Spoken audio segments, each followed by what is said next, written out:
ਬਾਬੂਸ਼ਾਹੀ ਦੇਖ ਰਹੇ ਸਾਰਿਆਂ ਦਾ ਸਵਾਗਤ ਹੈ। ਕਿਸਾਨ ਮੋਰਚਾ ਜੋ ਪਿਛਲੇ 1 ਸਾਲ ਤੋਂ ਦਿੱਲੀ ਦੇ ਬਾਰਡਰਾਂ ਤੇ ਚੱਲ ਰਿਹਾ ਸੀਗਾ, ਆਖਿਰਕਾਰ ਉਹ ਦਿਨ ਆ ਚੁੱਕਿਆ ਜਦੋਂ ਕਿਸਾਨ ਮੋਰਚਾ ਜਿਹੜਾ ਹੈਗਾ ਉਹ ਕਿਸਾਨਾਂ ਵੱਲੋਂ ਸਮੇਟਣ ਦਾ ਜਿਹੜਾ ਐਲਾਨ ਕਰ ਦਿੱਤਾ ਗਿਆ ਤੇ ਕੱਲ ਨੂੰ 11 ਤਰੀਕ ਨੂੰ ਕਿਸਾਨ ਨੇ ਜਿਹੜੇ ਦਿੱਲੀ ਦੇ ਬਾਰਡਰਾਂ ਤੇ ਬੈਠੇ ਸੀ ਲੰਬੇ ਸਮੇਂ ਤੋਂ ਉਹ ਆਪਣੇ ਆਪਣੇ ਘਰ ਰਵਾਨਾ ਹੋਣ ਜਾ ਰਹੇ ਨੇ। ਅੱਜ ਸਿੰਘੂ ਬਾਰਡਰ ਤੇ ਅਸੀਂ ਪਹੁੰਚੇ ਹਾਂ क्योंकि कल सवेरे रवानगी होनी है तो अज की जी रात है वो आखिरी रात है। इत्थे जिस तरीके दे नाल परिवारक माहौल बनया सी 1 साल तो देखा जाता सीगा, बच्चों तो लैके बजुर्गों तक सारे परिवार वांग रहे ने, अपने घर जिहड़े वसा ले गए सीगे। अज आखिरी रात है, माहौल किवें दा असीं गलबात करांगे, तुहानूं दिखावांगे भी जिहड़े काफ़ी बीबियां साडे नाल ने जिहड़ियां अज आखिरी रात इत्थे सौणगियां ते इकट्ठे बैठे हुए ने ते गलबात कर लैंदे जो हुण तक दा इन्हां दा सफ़र सी किवें दा रिहा ते हुण इन्हां दे मन दे विच की चल रिहा, क्योंकि कल नूं इन्हां दी इत्थों वापसी है जिहड़ी वो होण लगी है। सब तो पहलां गुरजीत कौर ने साडे नाल मानसा तो गलबात करांगे। सत श्री अकाल मैम, किवें तुसीं पहलां दसो, अज आखिरी रात है जी इत्थे ते हुण तक जिहड़ा इन्ना समां बिताया सी किवें लग रिहा, हुण कल नूं जाण दा टाइम आ गया? सब तो पहले तो सारे दर्शकों को सत श्री अकाल ते नाल दी नाल पंजाब ते पूरे भारत दे किसानां नूं मजदूरां नूं ਵਧਾਈ, क्योंकि असी ये बहुत लंबा संघर्ष जिहड़ा कि 26 नवंबर तो शुरू किया सी ਉਹ ਅਸੀਂ ਉਹਦਾ ਪੜਾ ਮਤਲਬ ਜਿੱਤ ਲਿਆ ਹੈ। ਭਾਵੇਂ ਅਸੀਂ ਇਹ ਕਾਗਜ਼ਾਂ 'ਚ ਹਜੇ ਜਿੱਤਿਆ ਹੈ, ਗਰਾਊਂਡ ਰੂਪ ਹਜੇ ਉਹਨੂੰ ਮਿਲਣਾ ਬਾਕੀ ਹੈ, ਬਟ ਅਸੀਂ ਜਿੱਤ ਲਿਆ। ਤਾਂ ਇਹਦੀ ਸੰਯੁਕਤ ਮੋਰਚੇ ਵੱਲੋਂ ਮਤਲਬ ਸੀਗੇ ਕਿ 11 ਤਰੀਕ ਨੂੰ ਵਾਈਂਡ ਅਪ ਕਰ ਦਿੱਤਾ ਜਾਏਗਾ।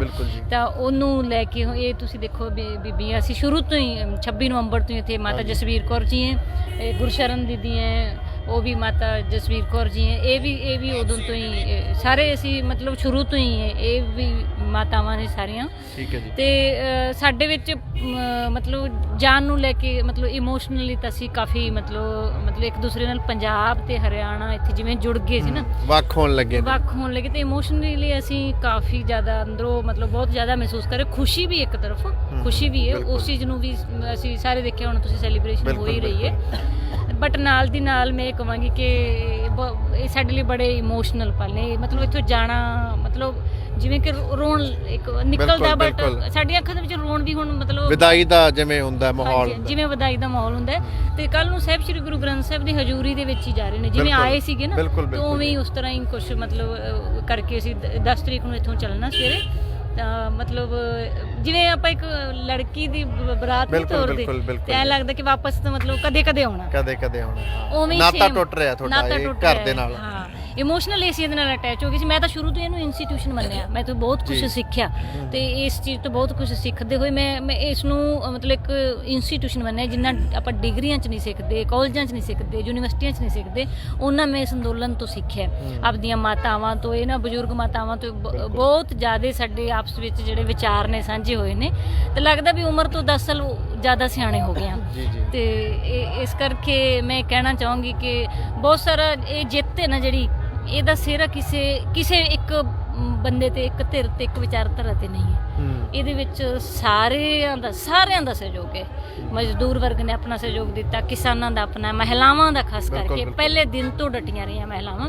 ਇੱਕ ਅੰਦੋਲਨ ਦੀ ਇੱਕ ਇਹ ਖਾਸੀਅਤ ਹੈ ਕਿ ਸ਼ਾਹੀਨ ਬਾਗ ਤੋਂ ਬਾਅਦ ਜਿਹਦੇ ਵਿੱਚ ਮਹਿਲਾਵਾਂ ਦੀ ਸਭ ਤੋਂ ਜ਼ਿਆਦਾ ਸ਼ਮੂਲੀਅਤ ਰਹੀ ਹੈ। ਤੇ ਅਸੀਂ ਆਪਦੇ ਭਰਾਵਾਂ ਦੇ ਨਾਲ ਕਹਿੰਦੇ ਨਾ, ਅਸੀਂ ਜੇ ਖੇਤੀ ਕਰਨ ਵਿੱਚ ਕੰਧੇ ਨਾਲ ਕੰਧਾ ਜੋੜ ਕੇ ਖੜਦੇ ਹਾਂ, ਇੱਥੇ ਅਸੀਂ ਸੜਕਾਂ ਦੇ ਉੱਤੇ, ਹਾਈਵੇ ਦੇ ਉੱਤੇ ਵੀ ਅਸੀਂ ਆਪਦੇ ਪਿਓਾਂ ਨਾਲ, ਆਪਦੇ ਭਰਾਵਾਂ ਨਾਲ ਕੰਧੇ ਦੇ ਨਾਲ ਕੰਧਾ ਜੋੜ ਕੇ ਖੜੇ ਹਾਂ। ਸਾਨੂੰ ਇਸ ਚੀਜ਼ 'ਤੇ ਬੜਾ ਮਾਣ ਵੀ ਹੈ, ਕਿਉਂਕਿ ਐਂਡ ਇਹਦਾ ਕਾਫੀ ਪੋਜ਼ੀਟਿਵ ਹੈ।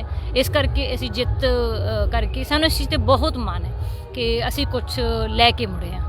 ਨਹੀਂ ਤਾਂ ਤੁਹਾਨੂੰ ਪਤਾ ਵੀ 1 ਸਾਲ ਤੱਕ ਸਾਡੇ ਲਈ ਕੋਈ ਚੀਜ਼ ਆਸਾਨ ਨਹੀਂ ਸੀਗਾ। ਮੈਂ ਪਹਿਲਾਂ ਵੀ ਕਈ ਵਾਰੀ ਇਹ ਚੀਜ਼ ਨੂੰ ਰਿਅਲਾਈਜ਼ ਵੀ ਕੀਤਾ ਹੈ ਤੇ ਮੈਂ ਤੁਹਾਨੂੰ ਇਹ ਸ਼ੇਅਰ ਕਰਨਾ ਚਾਹੁੰਦੀ ਆਪਦਾ ਐਕਸਪੀਰੀਅੰਸ, ਅਨੁਭਵ, ਕਿਉਂਕਿ ਇਹ ਹਾਈਵੇ ਨਹੀਂ ਸੀ, ਇੱਕ ਇੰਸਟੀਟਿਊਸ਼ਨ ਸੀਗਾ ਕਿਸਾਨਾਂ ਦਾ। ਇਹ ਇੱਕ ਉਸ ਤਬਕੇ ਦਾ ਜਿਹੜਾ ਇੱਕ ਪੀੜਤ ਸੀ ਤੇ ਇੱਕ ਜਿਹੜਾ ਪੀੜਤ ਕਰ ਰਹੀ ਕਲਾਸ ਸੀ, ਉਹਦੇ ਵਿਰੁੱਧ। ਤੇ ਲਗਾਤਾਰ ਜਿਹੜਾ ਮਤਲਬ ਸੰਘਰਸ਼ ਲਈ ਕਈ ਪੜਾਵਾਂ ਦੇ ਵਿੱਚੋਂ ਲੰਘਿਆ, ਔਖੇ ਪਲ ਵੀ ਆਏ। ਇਹ ਟੈਂਟ ਚੋਂਦੇ ਵੀ ਹੁੰਦੇ ਸੀ, ਸਾਡੇ ਉੱਤੇ ਚੋਂਦੇ ਵੀ ਹੁੰਦੇ ਸੀ। ਸਾਡੇ ਇਕਨੋਮਿਕਲੀ ਵੀ ਬਹੁਤ ਨੁਕਸਾਨ ਹੋ ਰਿਹਾ ਸੀ, ਪੰਜਾਬ, ਹਰਿਆਣਾ, ਯੂਪੀ, ਬਟ ਅਸੀਂ ਵੇਖਿਆ ਨਹੀਂ। ਅਸੀਂ ਵੇਖਿਆ ਨਹੀਂ ਕਿਉਂਕਿ ਸਾਡੀ ਲੜਾਈ ਜਿਹੜੀ ਧਿਰ ਨਾਲ ਸੀ ਉਹ ਮਤਲਬ ਕਾਫੀ ਵੱਡੀ ਲੜਾਈ ਸੀ ਤੇ ਅਸੀਂ ਛੋਟੇ ਇੰਟਰਸਟ ਸੀ ਨਾ, ਜਿਹਨੂੰ ਆਪਾਂ ਕਹਦੇ ਆਪਦੇ ਪਰਸਨਲ ਇੰਟਰਸਟ ਤੋਂ ਉੱਪਰ ਬਹੁਤ ਉੱਠ ਗਏ ਸੀ। ਹਾਂ, ਤੇ ਹੁਣ ਵੀ ਮੈਨੂੰ ਲੱਗਦਾ ਹੈ ਵੀ ਮੈਂ ਹੁਣ ਵੀ ਇਹ ਕਹਿਣਾ ਚਾਹੂੰਗੀ, ਸਾਰੇ ਦਰਸ਼ਕਾਂ ਨੂੰ ਵੀ ਇਹ ਦੱਸਣਾ ਚਾਹੁੰਦੀ ਹਾਂ ਕਿ ਇਹ ਕ੍ਰਾਂਤੀ ਦੀ ਲੱਗੀ ਹੋਈ ਚਿਣਕ ਕਿਤੇ ਰੁਕੇਗੀ ਨਹੀਂ। ਜਦੋਂ ਵੀ ਸਾਨੂੰ ਲੱਗੇਗਾ ਕਿ ਕਿਸੇ ਕਲਾਸ ਦੇ ਨਾਲ, ਕਿਸੇ ਕਮਿਊਨਿਟੀ ਦੇ ਨਾਲ, ਕਿਸੇ ਵੀ ਵਰਗ ਦੇ ਨਾਲ ਧੱਕਾ ਹੋ ਰਿਹਾ ਤਾਂ ਅਸੀਂ ਇੰਨਾ ਕੁ ਕੁਝ ਸਿੱਖ ਲਿਆ ਕਿ ਅਸੀਂ ਇਕੱਲੇ ਵੀ ਖੜੇ ਹੋ ਸਕਦੇ ਹਾਂ। ਬਿਲਕੁਲ। ਤੇ ਉਹ ਲੇਡੀਜ਼ ਲੀਡ ਕਰ ਸਕਦੀਆਂ ਨੇ ਇਸ ਚੀਜ਼ ਨੂੰ। ਅਸੀਂ ਇਹ ਸਿੱਖਿਆ ਵੀ ਇੱਥੋਂ ਲੇਡੀਜ਼ ਲੀਡ ਕਰ ਸਕਦੀਆਂ ਨੇ। ਮੈਂ ਇੱਕ ਇੱਥੇ ਸੰਸਥਾ, ਮੈਂ ਪਹਿਲਾਂ ਵੀ ਸ਼ਾਇਦ ਤੁਹਾਨੂੰ ਦੱਸਿਆ ਹੋਊਗਾ, ਮਹਿਲਾਵਾਂ ਨੂੰ ਹੀ ਮਤਲਬ ਆਪਦੇ ਹੱਕ ਕਿਵੇਂ ਮੰਗਣੇ ਨੇ, ਇਸ ਐਡੀ ਵੱਡੀ 303 ਸੀਟਾਂ ਵਾਲੀ ਸਰਕਾਰ ਦੇ ਸਾਹਮਣੇ ਕਿਵੇਂ ਖੜੇ ਹੋਣਾ, ਤੇ ਸਾਡੇ ਕੀ ਰਾਈਟਸ ਨੇ, ਤੇ ਸਾਨੂੰ ਸੰਵਿਧਾਨ ਕੀ ਰਾਈਟ ਦਿੰਦਾ, ਤੇ ਸਰਕਾਰ ਕਿਵੇਂ ਉਹਨਾਂ ਨੂੰ ਲੁਕਾਉਂਦੀ ਆ ਜਾਂ ਕਿਵੇਂ ਸਾਨੂੰ ਸਾਡੇ ਅਧਿਕਾਰ ਮਾਰਦੀ, ਇਹਦੇ ਵਿਰੁੱਧ ਅਸੀਂ ਕਿਵੇਂ ਖੜੇ ਹੋਣਾ। ਅਸੀਂ ਇੱਥੋਂ ਟ੍ਰੇਨਿੰਗ ਲੈ ਲਈ ਹੋਈ ਹੈ ਜੀ, ਇਹ ਇੱਥੋਂ ਅਸੀਂ ਟ੍ਰੇਨਿੰਗ ਲੈ ਲਈ ਹੋਈ। ਅਸੀਂ ਸੰਗਠਿਤ ਵੀ ਬਹੁਤ ਆ, ਇਹ ਜਿੱਤ ਇੱਕ ਮਤਲਬ ਸੰਗਠਿਤ ਸਟਰਕਚਰ ਦੀ ਹੈ। ਤੇ ਇਸ ਕਰਕੇ ਮੈਂ ਇਹ ਕਹਿਣਾ ਚਾਹੂੰਗੀ ਅਸੀਂ ਇੱਥੋਂ ਬਹੁਤ ਕੁਝ ਸਿੱਖਿਆ। ਜੇ ਸਾਨੂੰ ਕਿਤੇ ਵੀ ਲੱਗਦਾ ਹੈ ਭਾਰਤ ਦੀ ਧਰਤੀ ਤੇ ਕਿਤੇ ਵੀ ਅਨਿਆਂ ਇਨਜਸਟਿਸ ਹੋ ਰਿਹਾ ਕਿਸੇ ਵੀ ਤਬਕੇ ਨਾਲ, ਮਜ਼ਦੂਰ ਨਾਲ, ਕਿ ਮਾਈਨੋਰਿਟੀਜ਼ ਨਾਲ, ਮਹਿਲਾਵਾਂ ਨਾਲ, ਖਾਸ ਕਰਕੇ ਮਹਿਲਾਵਾਂ ਨਾਲ, ਤਾਂ ਅਸੀਂ ਲੜਾਈ ਲੜਾਂਗੇ। ਤੇ ਆਉਣ ਵਾਲੇ, ਮੈਂ ਤਾਂ ਕਹਾਂਗੀ ਕਿ ਆਉਣ ਵਾਲੇ ਪੰਜਾਬ ਦੀਆਂ 2022 ਦੀਆਂ ਚੋਣਾਂ ਦੇ ਵਿੱਚ ਵੀ ਸਾਨੂੰ ਮਹਿਸੂਸ ਹੁੰਦਾ ਹੋਇਆ ਨਾ ਕਿ ਔਰਤਾਂ ਦਾ ਹੱਕ ਮਾਰਿਆ ਜਾ ਰਿਹਾ, ਅਸੀਂ ਖੜਨਾ ਭਾਵੇਂ ਨਹੀਂ, ਬਟ ਉਹਦੇ ਲਈ ਆਵਾਜ਼ ਉਠਾਵਾਂਗੇ ਅਸੀਂ ਕਿ ਸਾਡਾ ਅਧਿਕਾਰ ਹੈ, ਸਾਨੂੰ ਦਿਓ। ਇਟਸ ਆਰ ਪੋਲੀਟੀਕਲ ਰਾਈਟਸ, ਤੇ ਅਸੀਂ ਸਾਡਾ ਬਣਦਾ ਅਧਿਕਾਰ, ਅਸੀਂ ਕੋਈ ਭੀਖ ਨਹੀਂ ਮੰਗ ਰਹੇ।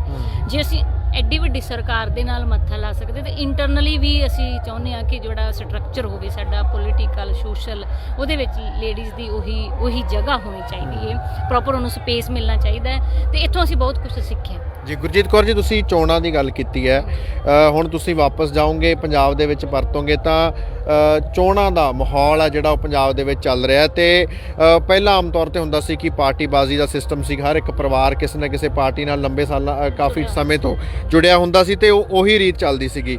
ਪਰ ਇਸ ਅੰਦੋਲਨ ਦੇ ਵਿੱਚ ਉਹ ਅਵੇਅਰਨੈਸ ਵੀ ਜਿਹੜੀ ਆ ਬਹੁਤ ਆਈ ਹੈਗੀ ਹੈ, ਪਤਾ ਲੱਗਿਆ ਲੋਕਾਂ ਨੂੰ, ਰਾਜਨੀਤਿਕ ਪਾਰਟੀਜ਼ ਬਾਰੇ ਪਤਾ ਲੱਗਿਆ। ਤੇ ਉਸ ਪੱਖੋਂ ਦੱਸੋ ਕੀ ਸਿੱਖਿਆ, ਹੁਣ ਜਦੋਂ ਤੁਸੀਂ ਜਾਓਗੇ ਤਾਂ ਕਿਵੇਂ ਦਾ ਮਾਹੌਲ ਹੋਊਗਾ, ਜਿਹੜਾ ਉਹ ਇੱਕ ਪਾਰਟੀ ਵਾਲਾ ਸਿਸਟਮ ਸੀਗਾ, ਜਿਹੜੀ ਕਿ ਰੀਤ ਚੱਲਦੀ ਸੀਗੀ, ਉਹ ਤੋਂ ਹਟ ਕੇ ਹੁਣ ਕੀ ਕਰ ਸਕਦੇ ਹੋ ਤੁਸੀਂ? ਹਾਂ, ਇਹ ਤੁਹਾਡਾ ਸਵਾਲ ਪਹਿਲਾਂ ਤਾਂ ਬਹੁਤ ਵਧੀਆ ਸਵਾਲ ਹੈ, ਤੁਸੀਂ ਮੈਂ ਐਪਰੀਸ਼ੀਏਟ ਕਰਦੀ ਹਾਂ, ਕਿਉਂਕਿ ਇਹੋ ਜਿਹੇ ਸਵਾਲ ਮੀਡੀਆ ਵੱਲੋਂ ਆਉਣੇ ਚਾਹੀਦੇ ਨੇ। ਰਾਜਨੀਤਿਕ ਜਿਹੜੀਆਂ ਰਵਾਇਤੀ ਪਾਰਟੀਆਂ ਸੀ, ਜਿਵੇਂ ਤੁਸੀਂ ਗੱਲ ਹੀ ਕੀਤੀ, ਉਹਨਾਂ ਦਾ ਇੱਕ ਸੈਟਅਪ ਹੈ, ਉਹਨਾਂ ਦੇ ਕੋਲ ਫੰਡਿੰਗ ਹੈ, ਉਹਨਾਂ ਦਾ ਇੱਕ ਸੈਟਅਪ ਹੈ, ਉਹਨਾਂ ਨੂੰ ਲੋਕ ਬਾਹਰ ਤੋਂ ਪੈਸਾ ਦਿੰਦੇ ਨੇ, ਤਾਂ ਉਹਦੇ ਨਾਲ ਉਹ ਹੋਰਡਿੰਗ ਕਰਕੇ ਸਾਨੂੰ ਸ਼ੋਅ ਆਫ ਕਰਕੇ ਸਾਨੂੰ ਦਿਖਾ ਕੇ ਬੋਰਡ ਵੱਡੇ ਜਿਹੜੇ ਕਿ ਅਸੀਂ ਜਿਸ ਬੰਦੇ ਨੂੰ ਜਾਣਦੇ ਵੀ ਨਹੀਂ ਹੁੰਦੇ, ਬੋਰਡ ਤੋਂ ਜਾਣ ਜਾਂਦੇ ਹਾਂ। ਬਿਲਕੁਲ। ਸਾਡੇ ਇਲਾਕੇ 'ਚ ਵੀ ਨਹੀਂ ਆਇਆ ਹੁੰਦਾ ਉਹ ਬੰਦਾ, ਬਟ ਅਸੀਂ ਉਹਨੂੰ ਬੋਰਡ ਤੋਂ ਜਾਣ ਜਾਂਦੇ ਹਾਂ। ਤੇ ਉਹਦੇ 'ਚ ਉਹਨੇ ਕੋਈ ਕੀ ਕੀਤਾ ਸਾਨੂੰ ਤਾਂ ਨਹੀਂ ਪਤਾ, ਲੇਕਿਨ ਅਸੀਂ ਬੋਰਡ ਦੇਖ ਕੇ ਉਹਦੀ ਸ਼ਕਲ ਦਿਮਾਗ 'ਚ ਬੈਠਾ। ਤਾਂ ਇਹ ਰਵਾਇਤੀ ਪਾਰਟੀਆਂ ਵਾਲਾ ਸਿਸਟਮ ਇਸ ਸਿੰਘੂ ਦੀਆਂ ਇੰਸਟੀਟਿਊਸ਼ਨਸ ਨੇ, ਇਸ ਨੇ ਬਾਰਡਰਸ ਦੀਆਂ ਜਿਹੜੀਆਂ ਇਹ ਸੰਗਠਨਾਤਮਕ ਢਾਂਚਾ ਹੈ ਨਾ, ਭਾਵੇਂ ਇੱਥੋਂ ਪੋਲੀਟੀਕਲ ਪਾਰਟੀ ਨਹੀਂ ਨਿਕਲੀ, ਬਟ ਇੱਥੋਂ ਪੋਲੀਟੀਕਲ ਮੰਚ ਨਿਕਲੇ, ਜਿਹਨੂੰ ਆਪਾਂ ਇੱਕ ਪਾਰਟੀ ਨਹੀਂ ਕਵਾਂਗੇ, ਉਹਨੂੰ ਇਹ ਕਵਾਂਗੇ ਕਿ ਇੱਕ ਵਿਚਾਰਧਾਰਾ ਇਹੋ ਜਿਹੀ ਨਿਕਲੀ ਕਿ ਆਪਾਂ ਰਵਾਇਤੀ ਪਾਰਟੀਆਂ ਦਾ ਕਿਸ ਪ੍ਰਕਾਰ, ਕਿਸ ਲੈਵਲ ਤੱਕ ਆਪਾਂ ਵਿਰੋਧ ਕਰਕੇ ਮਤਲਬ ਵਿਰੋਧ ਕਰਨਾ ਹੈ, ਔਰ ਸੰਗਠਨ ਕਿੰਨਾ ਜ਼ਰੂਰੀ ਹੈ ਇਹ ਇਸ ਵੱਡੀਆਂ ਪਾਰਟੀਆਂ ਦੇ ਨਾਲ, ਰਵਾਇਤੀ ਪਾਰਟੀਆਂ ਦੇ ਨਾਲ ਲੜਨ ਦੇ ਲਈ। ਇੱਕ ਸੰਗਠਨ ਕਿੰਨਾ ਜ਼ਰੂਰੀ, ਅਸੀਂ ਇੱਥੋਂ ਇਹ ਵੀ ਸਿੱਖਿਆ, ਕਿਉਂਕਿ ਇਹ ਕਿਸਾਨਾਂ ਦੇ ਸੰਗਠਨ ਸੀ, ਇੱਕ ਪਾਸੇ ਸਰਕਾਰ ਸੀ 303 ਸੀਟਾਂ ਵਾਲੀ, ਜਿਵੇਂ ਮੈਂ ਗੱਲ ਹੀ ਕੀਤੀ ਹੈ, ਐਡੀ ਵੱਡੀ ਪਾਰਟੀ। ਇਸ ਤੋਂ ਪਹਿਲਾਂ ਵੀ ਜਿਹੜੀ ਪਾਰਟੀਆਂ ਰਹੀਆਂ ਨੇ 75 ਸਾਲਾਂ ਤੋਂ, 1947 ਤੋਂ ਬਾਅਦ ਜਿਹੜੀਆਂ ਵੀ ਪਾਰਟੀਆਂ ਬਣੀਆਂ ਨੇ, ਉਹਨਾਂ ਦਾ ਇੱਕ ਸੈਟਅਪ ਰਿਹਾ ਕਿ ਸਾਨੂੰ ਕਿਸਾਨਾਂ ਨੂੰ, ਮਹਿਲਾਵਾਂ ਨੂੰ ਤੇ ਮਜ਼ਦੂਰਾਂ ਨੂੰ ਇੱਕ ਸਾਇਲੈਂਟ ਵੋਟਰ ਦੇ ਤੌਰ ਤੇ ਵਰਤਦੇ ਰਹੇ ਨੇ ਤੇ ਯੂਜ਼ ਕਰਦੇ ਰਹੇ ਨੇ। ਬਟ ਹੁਣ ਮਹਿਲਾਵਾਂ ਚੁੱਪ ਨਹੀਂ ਰਹਿਣਗੀਆਂ, ਇਹ ਸਾਇਲੈਂਟ ਨਹੀਂ ਰਹਿਣਗੀਆਂ। ਜਿਹੜੀ ਇੱਥੋਂ ਦੀ ਟ੍ਰੇਨਿੰਗ ਹੈ ਨਾ, ਇਹ ਹੁਣ ਪੰਜਾਬ ਦੇ ਹਰ ਮੁੱਦੇ ਤੇ, ਜਿੱਥੋਂ ਤੱਕ ਸਾਡੀ ਰੇਂਜ ਹੋਏਗੀ, ਜਿੱਥੋਂ ਤੱਕ ਅਸੀਂ ਪਹੁੰਚ ਦੇਵਾਂਗੇ, ਹਰ ਮੁੱਦੇ ਤੇ ਅਸੀਂ ਸਵਾਲ ਉਠਾਵਾਂਗੇ। ਪੋਲੀਟੀਕਲ ਮੁੱਦਾ ਹੋਵੇ, ਧਾਰਮਿਕ ਮੁੱਦਾ ਕਿਉਂ ਨਾ ਹੋਵੇ, ਸਮਾਜਿਕ ਮੁੱਦਾ ਕਿਉਂ ਨਾ ਹੋਵੇ, ਜਿੱਥੇ ਸਾਨੂੰ ਲੱਗਦਾ ਕਿ ਭੇਦਭਾਵ ਹੈ, ਅਤਿਆਚਾਰ ਹੋ ਰਿਹਾ ਹੈ ਕਿਸੇ ਇੱਕ ਤਬਕੇ ਵੱਲੋਂ ਕਿਸੇ ਦੂਸਰੇ ਤਬਕੇ ਦੇ ਨਾਲ, ਅਸੀਂ ਉਸ ਦੀ ਇੰਨੀ ਕੁ ਟ੍ਰੇਨਿੰਗ ਲੈ ਚੁੱਕੇ ਹਾਂ ਕਿ ਅਸੀਂ ਇਕੱਲੇ ਖੜੇ ਹੋ ਕੇ ਵੀ ਅਸੀਂ ਉਹਦਾ ਵਿਰੋਧ ਕਰਾਂਗੇ। ਤੇ ਮੈਂ ਤੁਹਾਡੇ ਚੈਨਲ ਦੇ ਮਾਧਿਅਮ ਰਾਹੀਂ ਵੀ ਪੰਜਾਬ ਦੇ ਲੋਕਾਂ ਨੂੰ ਇਹ ਸੰਦੇਸ਼ ਦੇਣਾ ਚਾਹੁੰਦੀ ਇੱਥੋਂ ਸਿੰਘੂ ਬਾਰਡਰ ਤੋਂ, ਕਿ ਇਹ ਜਿਹੜੀ ਆਪਾਂ ਇਹ ਜਿੱਤੀ ਆ, ਇਹਨੂੰ ਇੱਕ ਫਾਈਨਲ ਨਾ ਦਈਏ ਆਪਾਂ, ਇਹਨੂੰ ਫਾਈਨਲ ਨਾ ਸਮਝੀਏ, ਕਿਉਂਕਿ ਫਾਈਨਲ ਕਦੇ ਕੁਝ ਚੀਜ਼ ਨਹੀਂ ਹੁੰਦੀ। ਜਾਂ ਤਾਂ ਸ਼ੁਰੂਆਤ ਹੁੰਦੀ ਜਾਂ ਵਿੱਚ ਵਿਚਾਲੇ ਚੀਜ਼ਾਂ ਹੁੰਦੀਆਂ ਨੇ, ਤੇ ਇਹ ਸਾਡਾ ਅਸੀਂ ਇੱਥੋਂ ਸਿੱਖ ਕੇ ਇਹਦਾ ਪ੍ਰਯੋਗ ਹਜੇ ਕਰਨਾ ਹੋਰ ਬਾਕੀ ਹੈ, ਜਿਹੜਾ ਕਿ ਰਾਜਨੀਤਿਕ ਰੂਪ 'ਚ ਵੀ ਅਸੀਂ ਪ੍ਰਯੋਗ ਕਰਨਾ 2022 ਦੇ ਵਿੱਚ, ਤੇ ਹੋਰ ਵੀ ਸਟੇਟਾਂ ਦੇ ਵਿੱਚ ਅਸੀਂ ਇਹ ਕਰ ਸਕਦੇ ਹਾਂ, ਕਿਉਂਕਿ ਆਰਥਿਕ ਬਦਲਾਵ ਹੈ ਜਿਹੜਾ ਰਾਜਨੀਤਿਕ ਨਾਲ ਸਿੱਧਾ ਜੁੜਿਆ ਹੋਇਆ ਹੈ। ਕੋਈ ਬੰਦਾ ਅਗਰ ਕਹਿੰਦਾ ਕਿ ਮੈਨੂੰ ਆਰਥਿਕ ਮੇਰੀਆਂ ਮੰਗਾਂ ਨੇ, ਤਾਂ ਉਹ ਮਤਲਬ ਛੋਟੀ ਗੱਲ ਕਰ ਰਿਹਾ ਹੈ। ਆਰਥਿਕ ਮੰਗਾਂ ਜ਼ਰੂਰ ਨੇ ਸਾਡੀਆਂ, ਬਟ ਇਹਦਾ ਗੇਟ ਜਿਹੜਾ ਇਹਦਾ ਰਸਤਾ ਸੰਸਦ 'ਚੋਂ ਨਿਕਲ ਕੇ ਆਉਂਦਾ ਹੈ। ਆਰਥਿਕ ਮੰਗਾਂ, ਆਰਥਿਕ ਬਿੱਲ ਜਿਹੜੇ ਬਣਦੇ ਨੇ, ਤੇ ਇਸ ਕਰਕੇ ਸਾਨੂੰ ਉਸ ਚੀਜ਼ ਨੂੰ ਵੀ, ਉਸ ਗੈਟਅਪ ਨੂੰ ਵੀ, ਉਸ ਸੈਟਅਪ ਨੂੰ ਵੀ ਸਾਨੂੰ ਮਤਲਬ ਰੂਟ ਲੈਵਲ ਤੱਕ ਸਮਝਣਾ ਪਏਗਾ, ਤੇ ਅਸੀਂ ਉਹਦੇ ਲਈ ਤਿਆਰ ਹੋ ਗਏ। ਅਸੀਂ ਇਹ ਕਹਾਂਗੇ ਕਿ ਅਸੀਂ ਜਿੱਤੇ ਮਤਲਬ ਉਹੋ ਜਿਹਾ ਨਹੀਂ, ਬਟ ਅਸੀਂ ਤਿਆਰੀ ਉਹੋ ਜਿਹੀ ਕਰ ਲਈ ਕਿ ਆਉਣ ਵਾਲੇ ਹਰ ਸੰਘਰਸ਼ ਦੇ ਲਈ, ਹਰ ਅਨਿਆਏ, ਇਨਜਸਟਿਸ ਦੇ ਵਿਰੁੱਧ ਅਸੀਂ ਖੜੇ ਹੋਵਾਂਗੇ।